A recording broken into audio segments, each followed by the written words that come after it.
In April of 2018, the unthinkable happened. A young mother, vibrant, creative, and full of life, was gunned down in cold blood. Not in private, not behind closed doors, but on Facebook Live, in front of thousands. The images were haunting. The sounds, unforgettable. And the pain left behind, immeasurable. It was a moment that stunned not only her family and community, but an entire nation. A moment that exposed the terrifying reality of domestic violence and how it can unfold in real time for the entire world to witness. What began as a rocky relationship spiraled into something darker, something deadly. This is the heartbreaking story of Rannita Williams.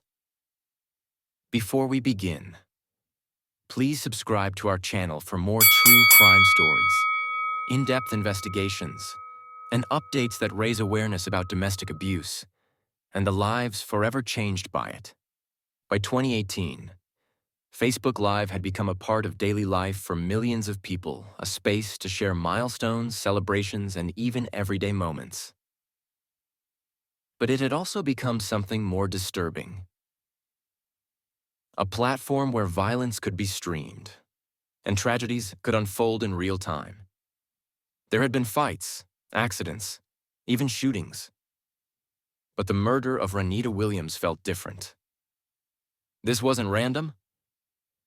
It was personal, calculated, and it played out. While friends, family, and strangers watched helplessly on their screens.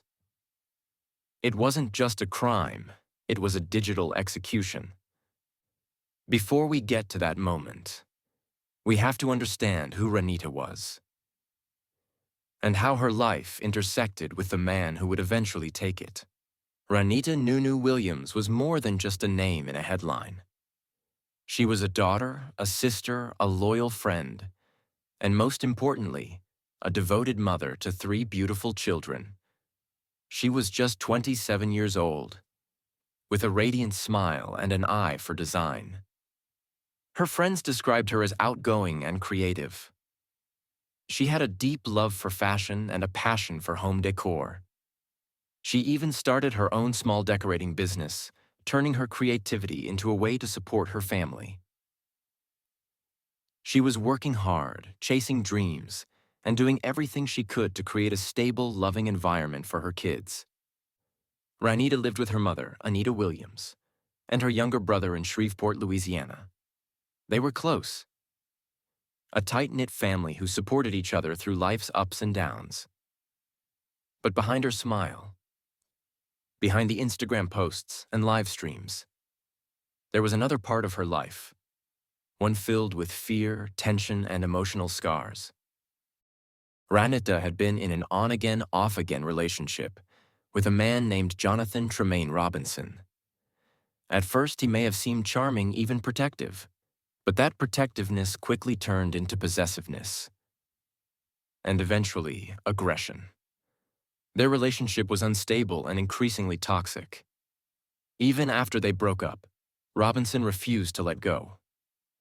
When Rannita began seeing someone new, his jealousy intensified.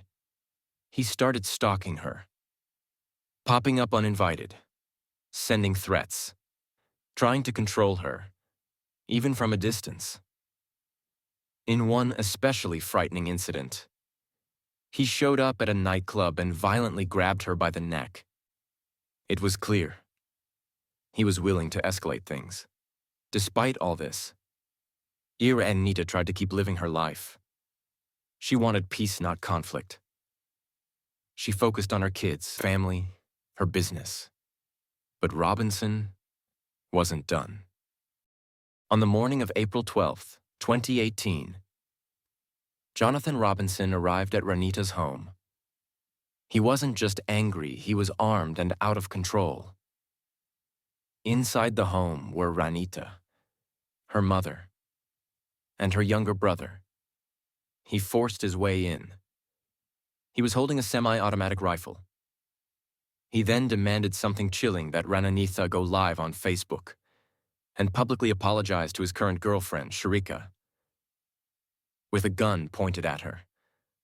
Terrified, Rannita did as she was told. The live stream began. Rannita looked visibly shaken, clearly in distress.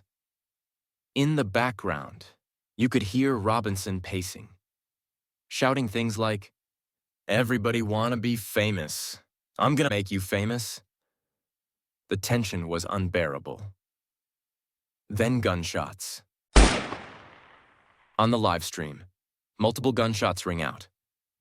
Rannita screams, "Stop, Jonathan!" The camera crashes to the floor. But the stream continues. You hear more gunfire. Then Robinson's chilling final words. Game over, Rannita had been shot multiple times, once in the knee, and several times in her torso. Her younger brother, brave in the face of horror, managed to escape through a window and call for help. But for Rannita, it was too late. He stayed inside the house. What followed was a tense 80-minute standoff with law enforcement. During that time, he fired at officers, shooting one in the wrist. Police surrounded the home. SWAT teams moved in. Negotiators pleaded with him to surrender. Eventually, it was a phone call with his girlfriend Sharika that changed everything. She convinced him to give up, and he was taken into custody without further incident. He was later charged with first-degree murder, attempted murder of police officers, and multiple firearm-related offenses. In 2019, Jonathan Robinson pleaded guilty to avoid the death penalty. He was sentenced to life in prison without the possibility of parole, plus an additional 100 years. In court, he expressed remorse, but it changed nothing for the people he'd hurt. Rannita's mother, Anita Williams, stood before him and said, "I forgive you," but added, "You destroyed my family." Rannita's children, too young to fully understand what had happened, were left without their mother. They are now being raised by loved ones who keep her memory alive. And in Shreveport, a community mourns the loss of a woman who had so much life left to live. The story of Rannita Williams is one of tragedy, but also of awareness. It's a reminder that domestic violence often hides behind closed doors until it's too late, that threats should be taken seriously, that emotional abuse can turn physical, and that no live stream should ever end in death. If you or someone you know is in an abusive relationship, please reach out. There are resources. There is support, and most importantly, there is hope. You are not alone. If this story moved you, please like, subscribe, and share. Help us raise awareness. Help us honor Rannita's memory. And maybe help someone recognize the signs before it's too late. Thank you for watching.